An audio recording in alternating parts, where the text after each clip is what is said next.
Hello दोस्तों, मैं हूं मीर और आज मैं एक्सप्लेन करूंगा 2001 में आई मूवी ओशन 11 को। यह मूवी मेरी सबसे पसंदीदा मूवी में से एक है। इस मूवी की रेटिंग की बात की जाए तो इसे IMDb पर मिले हैं 7.7 star out of 10। Rotten Tomato पर it's 82% fresh with 80% audience score और इसे 89% गूगल यूजर्स ने लाइक भी किया है। इसमें जॉर्ज क्लोनी, ब्रैड पिट और मैट डेमन जैसे कई बड़े स्टार्स ने स्क्रीन शेयर की है। बात की जाए मेरे रिव्यू की तो बीच बीच में बैकग्राउंड म्यूजिक और एक लूप होल के अलावा इस मूवी में कुछ भी ऐसा नहीं जिसे नापसंद किया जा सके। तो आपका ज्यादा टाइम ना वेस्ट करते हुए चलते हैं सीधा मूवी की तरफ।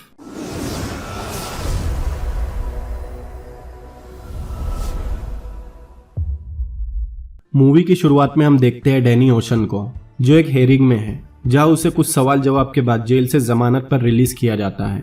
वो 4 साल से जेल में एक चोरी की सजा काट रहा था। जेल से छूटते ही डैनी न्यू जर्सी के एक कसिनो में जाता है जहां वो कसिनो के एक स्टाफ फ्रैंक से मिलता है, जो पहली मुलाकात में खुद को रेमोन बताता है, लेकिन कुछ देर बाद वो खुद डैनी से एज अ फ्रैंक मिलने आता है। फ्रैंक अपना नाम बदलकर उस कसिनो में नौकरी कर रहा था। डैनी उससे अपने दोस्त रस्टी रेयान के बारे में पूछता है। फ्रैंक बताता है रस्टी आजकल कुछ सेलिब्रिटी को जुआ सिखाकर अपना टाइम पास कर रहा है। जमानत पर डैनी को कुछ इंस्ट्रक्शन दिए गए थे जिसमें उसे किसी भी तरह के क्राइम से दूर रहना है और वो स्टेट छोड़कर नहीं जा सकता। क्राइम का तो पता नहीं, लेकिन रस्टी से मिलने वो स्टेट छोड़कर कैलिफोर्निया जरूर जाता है। और अब हम मिलते हैं अपने हीरो रस्टी यानी ब्रैड पिट से, जो आपको पूरी मूवी में कुछ न कुछ खाते हुए दिखेगा।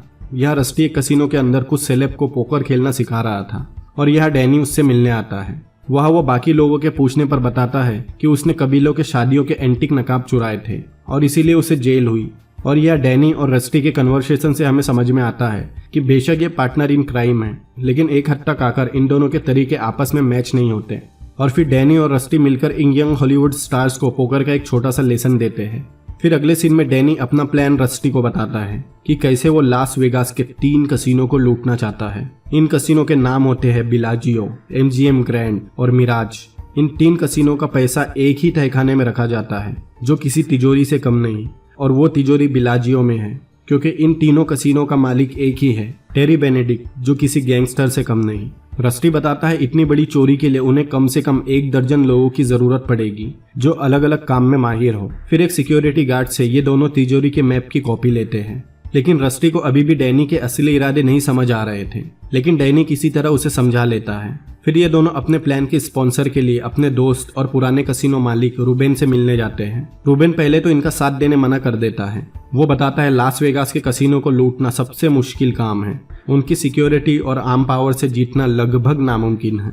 रूबेन मेंशन करता है कि उसके ऊपर डैनी का एक पुराना उधार है, लेकिन वो फिर भी इसमें अपना हाथ नहीं डालना चाहता। लेकिन जैसे ही उसे पता लगता है कि जिन 3 कसिनो में ये दोनों चोरी का प्लान बना रहे हैं वो टेरी बेनेडिक्ट के हैं, वो तुरंत मान जाता है क्योंकि टेरी की वजह से रूबेन का कसिनो बंद हुआ था। वो बताता है टेरी ने उसका कसिनो छीन लिया और अगले महीने वो उसकी कसिनो की बिल्डिंग को तोड़कर एक इमारत बनाएगा। अब शुरू होता है मिशन का पहला स्टेज यानी टीम बनाना। Mastermind Danny card king Rusty के साथ रूबेन को तो हम पहले ही जान चुके हैं। अब टीम में अगला नाम होता है फ्रैंक, जिससे डैनी मूवी की शुरुआत में मिला था। फ्रैंक अपनी पुरानी नौकरी छोड़कर लास वेगास चला जाता है और टेरी के कसिनो में काम करने लगता है ताकि वो उनके रूटीन पर नजर रख सके। अगली भर्ती होती है जुड़वा भाई वर्गिल और टर्क मेलोय की, ड्राइविंग और दूसरे कामों के लिए।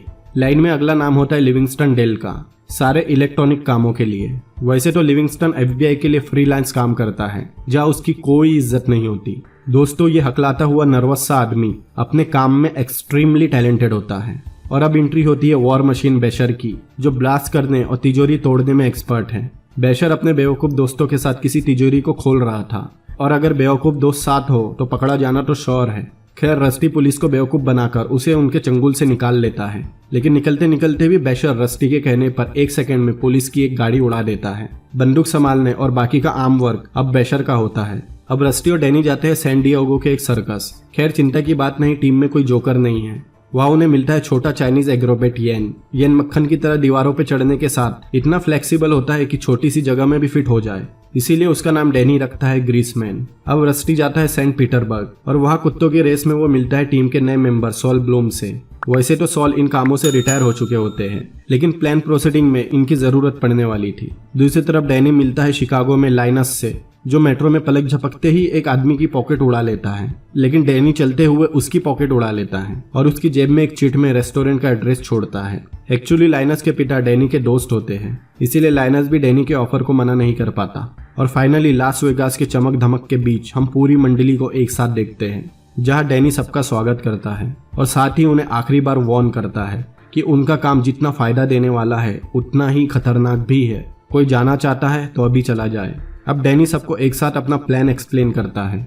वो बताता है कि मिराज, बिलाजियो और एमजीएम ग्रैंड लास वेगास के सबसे प्रॉफिटेबल कसिनो हैं और जिस तिजोरी में वो पैसा रखते हैं वो बिलाजियो के अंदर जमीन के 200 फीट नीचे है और ये लोग वही चोरी करने वाले हैं। इस जगह पर एक पूरा सिक्योरिटी सिस्टम है जो किसी भी तरह के परमाणु मिसाइल फैसिलिटी को भी टक्कर दे सकता है। सबसे पहले इन्हें कसिनो में घुसना होगा और फिर 2 दरवाजे से होकर जाना होगा और ये दोनों दरवाजे अलग अलग 6 डिजिट कोड से खुलते हैं जिन्हें हर 12 घंटे में बदल दिया जाता है। इन दरवाजों से पहले आती है लिफ्ट, जिसके अंदर तो जा सकते हैं मगर उसे एथोराइज फिंगरप्रिंट और आवाज के पहचान के बिना ऑपरेट नहीं किया जा सकता और वो नकली नहीं बनाए जा सकते। और तो लिफ्ट के शाफ्ट, मतलब जिस जगह से लिफ्ट ऊपर नीचे जाती है, उसमें मोशन डिटेक्टर लेजर लाइट्स लगी है। इसका मतलब लिफ्ट को हाथ से चलाने की कोशिश की भी तो शाफ्ट ब्लॉक हो जाएगा, जहाँ कैद होना लाजमी है। बस किसी तरह से ये शाफ्ट पार हो जाए, फिर सामना होगा 2 गार्ड्स से जो इनका इंतजार कर रहे होंगे कुछ मशीन गन के साथ। जमीन के 100 गज के रेडियस में सेंसर लगे होने की वजह से सुरंग बनाना भी नामुमकिन है। ये अभी तक का इंसान के द्वारा बनाया गया सबसे खतरनाक सिक्योरिटी सिस्टम है।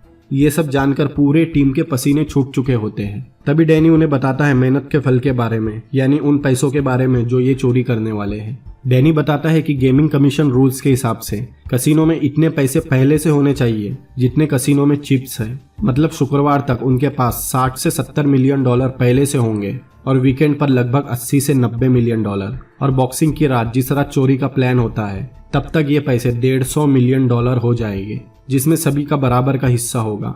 लेकिन सॉल एक सवाल पूछता है। उन्होंने कैमरास से बचते हुए दरवाजा भी पार कर लिया, फिर लिफ्ट से उतर गए, गार्ड को मारकर पैसे भी चुरा लिए, लेकिन वो बाहर कैसे आएंगे? क्या कसिनो के सारे लोग हाथ पर हाथ धरे बैठे रहेंगे और उन्हें पैसे आराम से ले जाने देंगे? डैनी थोड़ा रुककर कहता है, हाँ, कोई नहीं रोकेगा।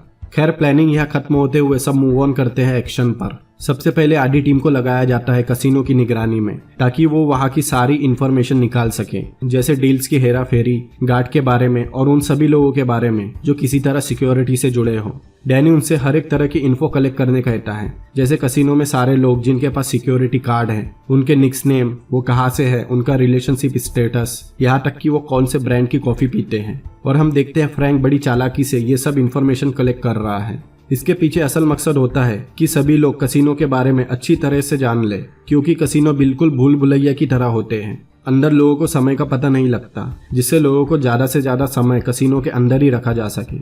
इसीलिए डैनी चाहता था कि सबसे इजी एग्जिट डोर के बारे में सब लोगों को पता होना चाहिए, ताकि चोरी के बाद किसी को भी वहां से निकलने में परेशानी ना हो। दूसरा काम होता है बिजली का, जिसे बैशर लीड करता है। प्लान के हिसाब से बॉक्सिंग की रात को, जिस रात ये चोरी करने वाले हैं, पूरे शहर की बिजली काटनी होगी, जिससे लोगों का ध्यान बटाया जा सके।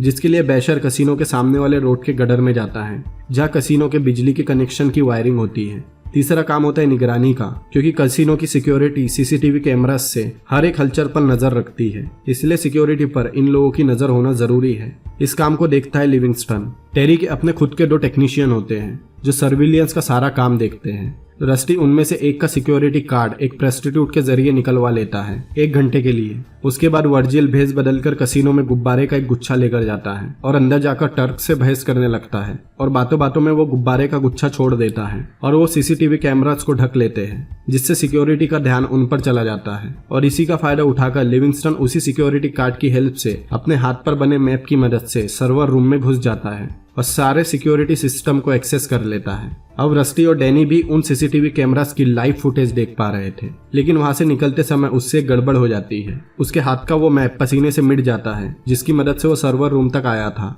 इसलिए वो रास्ता भूल जाता है। लेकिन कई चक्कर काटने के बाद फाइनली वो वहां से निकलने में सफल होता है। चौथा काम होता है कंस्ट्रक्शन का। डैनी प्लान करता है कि वो बिलाजियो की तिजोरी की हूबहू नकल बनाएगा, ताकि वो चोरी की प्रैक्टिस कर सके। 5वां काम होता है टेरी की इन्फो का, और इसका जिम्मा दिया जाता है लाइनस को। मतलब लाइनस को टेरी पर नजर रखनी है, ताकि वो टेरी से सिक्योरिटी कोड निकलवा सके।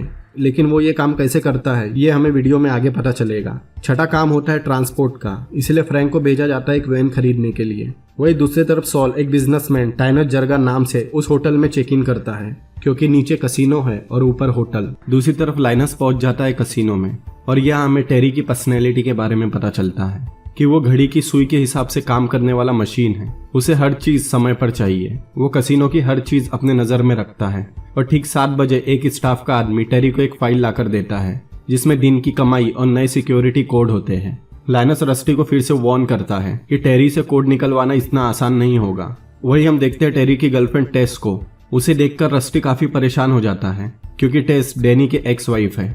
रस्टी डैनी के पास जाता है जहाँ पूरे टीम के लोग नकली तिजोरी बनाने में लगे थे। इस बात को लेकर रस्टी और डैनी में छोटी सी झड़प भी होती है कि डैनी ये सब टेस को वापस पाने और टेरी से बदला लेने के लिए कर रहा है, क्योंकि अब वो एक आदमी से 2 चीजें चुराने वाले हैं। अगर डैनी को 2 चीजों में से एक को चुनना पड़ा, मतलब टेस और पैसों में किसी एक को चुनना पड़ा, तो डैनी किसे चुनेगा? लेकिन डैनी कहता है उसकी नौबत ही नहीं आएगी। प्लान के मुताबिक वो दोनों चीजें चुराएंगे। सॉल भी टेरी को घेरने के लिए टायरस जरगा बनकर टेरी से मिलता है। वो खुद को यूरोप का एक हथियारों का बड़ा बिजनेसमैन बताता है। जहाँ जरगा यानी सॉल टेरी को कन्विंस कर रहा था अपने किसी कीमती ब्रीफकेस को उसकी तिजोरी में रखवाने के लिए, लेकिन टेरी इतनी आसानी से उस पर विश्वास नहीं करता। दूसरी तरफ डैनी टेस से मिलने जाता है। उसे देखकर टेस हैरान होती है, जहां हमें उनकी बातों से पता चलता है कि टेस पहले म्यूजियम में काम करती थी और डैनी की पुरानी चोरी की वजह से टेस को वो जगह छोड़नी पड़ी।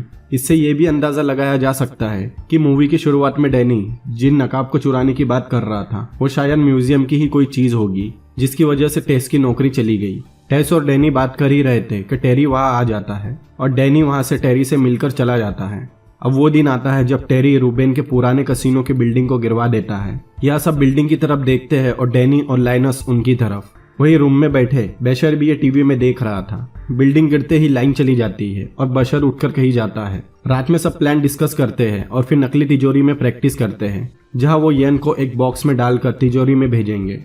बेशर के लाइन बंद करते ही येन बाहर निकलेगा और येन उस बॉक्स से दूसरी अलमारी पर उल्टी छलांग लगाता है। तभी वह बेशर आकर उन्हें एक बुरी खबर देता है कि बिल्डिंग उड़ाते वक्त उन लोगों ने गलती से सारे बैकअप ग्रिड उड़ा दिए, जिससे बेशर अब एक साथ पूरे शहर की बिजली नहीं काट सकता।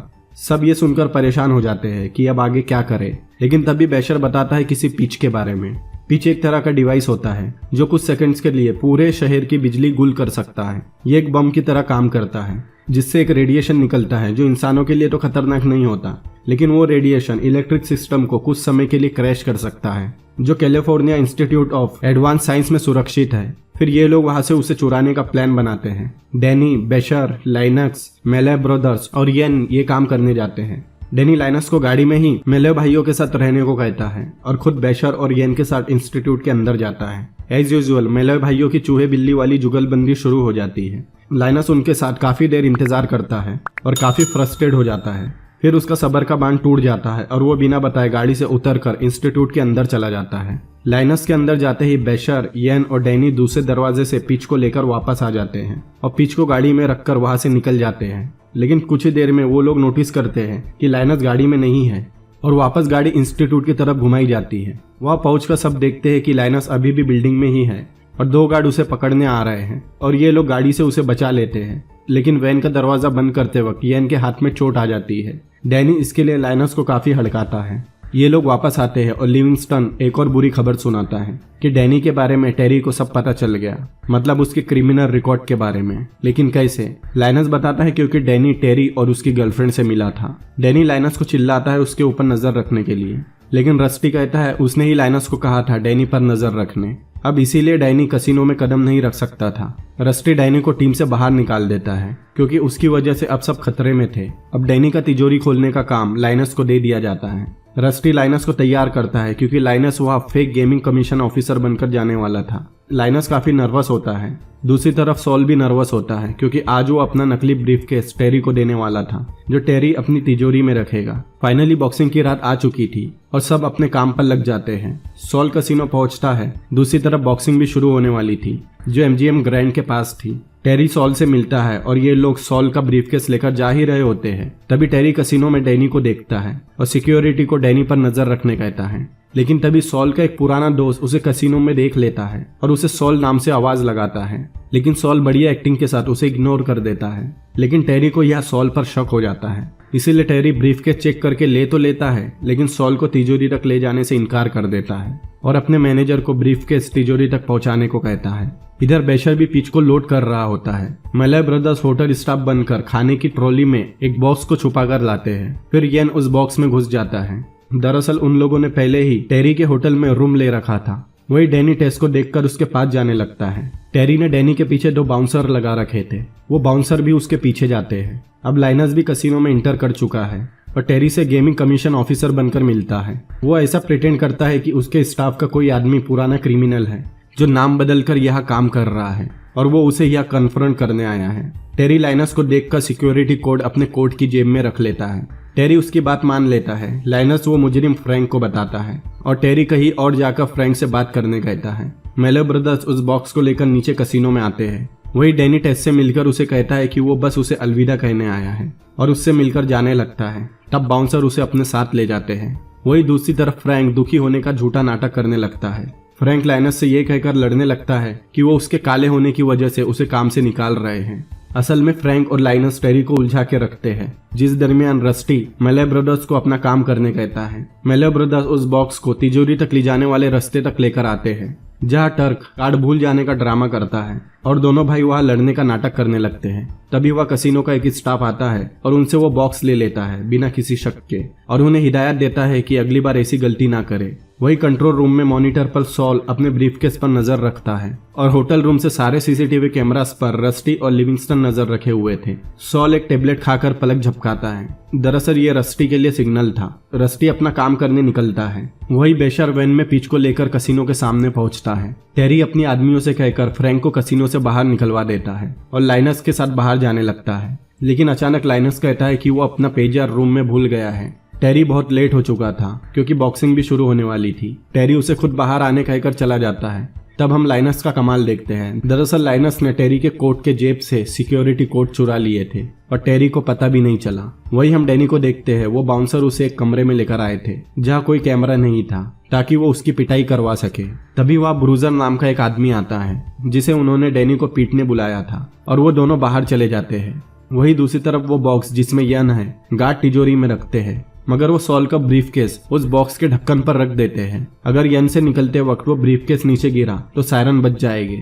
लिविंगस्टन होटल रूम और सॉल कंट्रोल रूम से ये सब देख रहे थे। ये देखकर सॉल की हालत खराब होने लगती है। वही ब्लूजर डैनी से मिला हुआ था और ब्लूजर डैनी को एयर डक्ट के जरिए कमरे से निकलने में मदद करता है। वह टेरी बॉक्सिंग देखने टेस के पास पहुंचता है। वही लाइनस लिफ्ट की तरफ जा रहा था। तभी सिक्योरिटी उसे मॉनिटर में देखती है। सॉल भी वही सिक्योरिटी के पास होता है और सॉल अचानक बेहोश होकर नीचे गिर जाता है और सबका ध्यान मॉनिटर से हट जाता है। तभी लिविंगस्टन सीसीटीवी फुटेज बदल देता है और वही लाइनस लिफ्ट के ऊपर जाने उसकी छत खोलता है जहाँ पहले से डैनी बैठा था। दरअसल डैनी को चोरी के प्लान से निकालना भी उनके प्लान का हिस्सा था ताकि लाइनस अपना काम जिम्मेदारी से कर सके। वही सिक्योरिटी वाले सॉल के लिए डॉक्टर बुलाते हैं और गेस व्हाट, वो डॉक्टर था रस्टी। रस्टी वहां पहुंचकर सॉल को ट्रीट करने का नाटक करता है और उसे मृत घोषित कर देता है। तभी वह स्टाफ के भेष में मेलो ब्रदर्स आते हैं और स्ट्रेचर पर सॉल को वहां से लेकर निकल जाते हैं। वही उस कमरे में ब्लूजर खुद ही मारने और लगने की आवाज निकाल रहा था जिसे बाहर खड़े बाउंसर सुन रहे थे।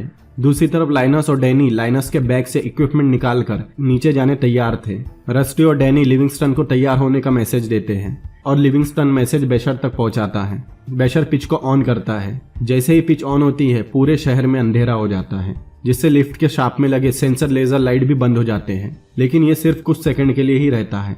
इतनी देर में डैनी और लाइनस नीचे उतर जाते हैं और उनके नीचे उतरते ही लाइन भी आ जाती है। लेकिन लाइट आने की वजह से बॉक्सिंग और कसिनो में अफरा तफरी मच जाती है। फिर टेरी टेस को लेकर वहां से निकलने लगता है। वही तिजोरी में येन बॉक्स से बाहर निकलता है और ब्रीफकेस की चेन पकड़कर उसे सेंसर से टच होने से रोक देता है। वही नीचे आने के बाद डैनी और लाइनस लिफ्ट का दरवाजा खोलकर देखते हैं जहाँ प्लान के मुताबिक 2 गार्ड खड़े थे। डैनी उनकी तरफ एक डिवाइस फेंकता है जिसकी गैस से थोड़ी देर में वो दोनों बेहोश हो जाते हैं। तिजोरी से पहले एक और दरवाजा था जिसे खोलने लाइनस उसमें टेरी के चुराए हुए कोट डालता है। वही लिविंगस्टन के पास फ्रैंक आता है। डैनी बाहर से तिजोरी के दरवाजे पर आवाज करता है और येन फ्लिप करके गिरते गिरते बचता है।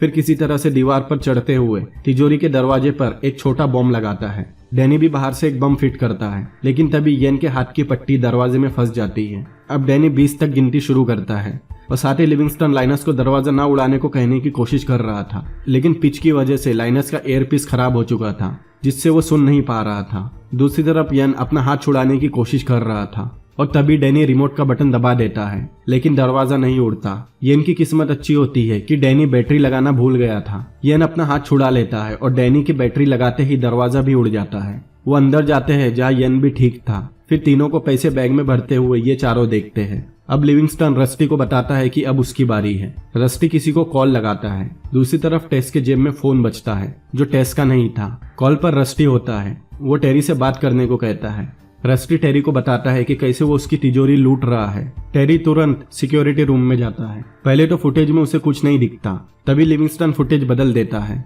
और स्क्रीन पर काले कपड़े पहने 3 आदमी दिखते हैं, बैग में पैसे भरते हुए।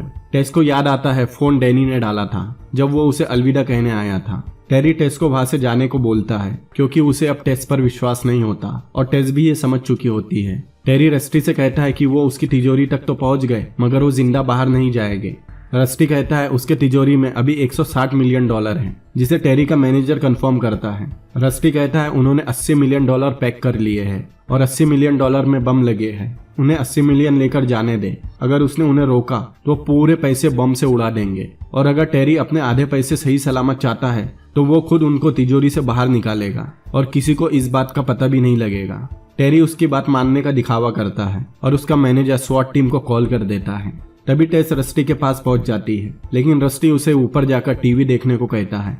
रस्टी टेरी को समझाता है कि वो 6 निशान लगे हुए बैग लिफ्ट से ऊपर भेजेंगे, जिसे उसके आदमी 30 सेकंड में कसिनो से बाहर लेकर जाएंगे। अगर बैग की अदला बदली हुई तो वो पूरा पैसा उड़ा देंगे। टेरी अपनी सिक्योरिटी को कहता है ये आदमी कसिनो में ही है। रस्टी कहता है वो बेशक कसिनो में है, और इतना ही नहीं, वो उसके होटल में भी रुका है। रस्टी आगे कहता है उसके आदमियों के बैग बाहर लाते ही एक सफेद वैन में उन्हें वो बैग रखने हैं, जिसमें पहले से कैमरा लगा है। अगर किसी ने वैन के ड्राइवर सीट तक जाने की कोशिश की तो वो पूरा पैसा उड़ा देंगे। उसके बाद उसके आदमी वहां से निकल जाएंगे। उस वैन के जाते ही उसके पीछे टेरी के आदमी भी जाते हैं और स्वॉट टीम भी पहुंच जाती है। टेरी रस्टी को धमकाने लगता है, लेकिन रस्टी ने फोन कसिनो में छोड़ दिया था। साथ ही होटल रूम से बाकी लोग भी चले गए थे। उस सफेद वैन का टेरी की कई गाड़ियां पीछा कर रही थी। वही स्वॉट टीम बेसमेंट की तरफ उतरती है। टेरी मॉनिटर में चोरों को तिजोरी में देख रहा था। स्वॉट टीम का एक वॉकी टॉकी टेरी के पास था। स्वॉट टीम अपने ऑफिसर को नाइट विजन ग्लासेस पहनने कहती है, फिर टेरी को लाइट बंद करने कहती है। टेरी लाइट बंद करता है, जिससे मॉनिटर में भी कुछ नहीं दिखता। लाइट बंद होती ही स्वॉट टीम की किसी को गोली मारने और ब्लास्ट की आवाज आती है। स्वॉट टीम लाइट चालू करने कहती है। लाइट चालू होती ही टेरी को एक मॉनिटर में स्वॉट टीम उसके बेहोश गार्ड को उठाते हुए और दूसरे मॉनिटर में तिजोरी में ब्लास्ट दिखता है। स्वॉट टीम बताती है तिजोरी में ब्लास्ट हुआ, जिसमें पूरे पैसे उड़ गए। टेरी तिजोरी तक जाने निकलता है और मैनेजर से उस वैन को पकड़ने कहता है।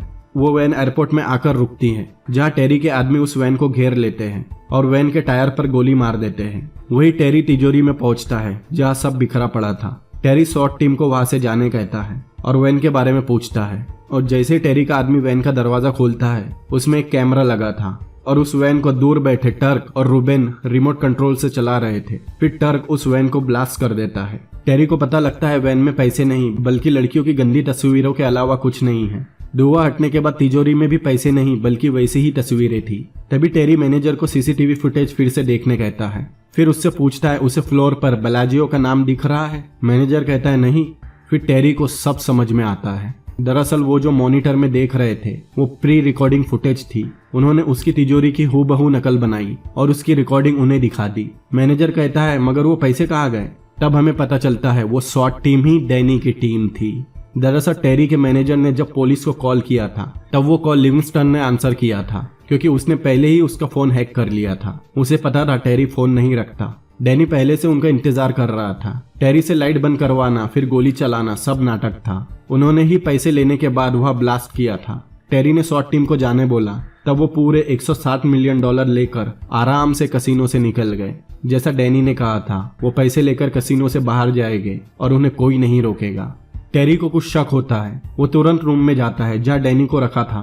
दरवाजा खोलते ही ब्लूजर डैनी को मार रहा था। टेरी डैनी से पूछता है क्या इस सब में उसका हाथ है, लेकिन डैनी कुछ भी पता होने से इनकार कर देता है। फिर टेरी उसे जाने बोलता है। तभी टेस के पास एक कॉल आता है कि वो टीवी पर चैनल 88 लगाए। जैसे ही टेस वो चैनल लगाती है, उसे टेरी और डैनी की सीसीटीवी की लाइव फुटेज दिखती है। जहाँ डैनी टेरी से पूछता है उसके यहाँ कोई चोरी हुई है क्या। टेरी उससे फिर से पैसों के बारे में पूछता है। डैनी कहता है अगर वो उसका पैसा ला दे तो क्या वो टेस को छोड़ देगा, और टेरी बिना हिचकिचाए कहता है हाँ। ये देखकर टेस का दिल टूट जाता है। उसे समझ में आ जाता है कि टेरी के लिए पैसों से बढ़कर कुछ नहीं, और दूसरी तरफ डैनी है जिसने उसे पाने के लिए इतना सब किया। डैनी भी अपनी बात से पलट जाता है और ब्लफ करता है कि वो किसी ऐसे को जानता है जिसे इस चोरी के बारे में जरूर पता होगा। टेरी समझता है कि वो सिर्फ बातें बना रहा है और वो गार्ड से डैनी को ले जाने को कहता है, साथ ही पैरोल का कानून ना मानने के लिए पुलिस में शिकायत करने को कहता है। टेस भी टेरी को छोड़कर डैनी के पास आ जाती है। डैनी को 6 महीने की जेल होती है कानून ना मानने के लिए। सबको अपने पैसे मिल जाते हैं और सीन कट होकर 6 महीने बाद आता है और हम 6 महीने बाद डैनी को जेल से निकलते हुए देखते हैं और टेस रस्टी के साथ उसे लेने आती है और वो तीनों वहां से निकल जाते हैं। उनके पीछे टेरी के आदमी भी थे। अगर आपको लग रहा होगा टेरी जैसा आदमी अपने पैसे छोड़ देगा तो आप बिल्कुल गलत है। इसके आगे क्या हुआ हमें अगले पार्ट में पता चलेगा। अगर आप पार्ट 2 देखना चाहते हैं तो मुझे कमेंट करके जरूर बताएं। इस मूवी में एक लूप होल लगा मुझे। तिजोरी के अंदर जब वो जमीन पर पैर नहीं रख सकते थे क्योंकि वहाँ सेंसर लगे थे जिससे सायरन बज सकते थे, तो फिर उन्होंने ब्लास्ट करके दरवाजा उड़ाया, तब सायरन क्यों नहीं बजे। आपको इसका जवाब पता हो तो मुझे कमेंट करके जरूर बताएं और इस वीडियो को लाइक करें, अपने दोस्तों के साथ शेयर करें, और अगर आप मेरे चैनल को सब्सक्राइब करेंगे तो आपको डैनी ओशन की टीम में रिक्रूट करवा दूंगा। तो मिलते हैं अगली बार किसी और अमेजिंग मूवी के एक्सप्लेनेशन में। Peace out.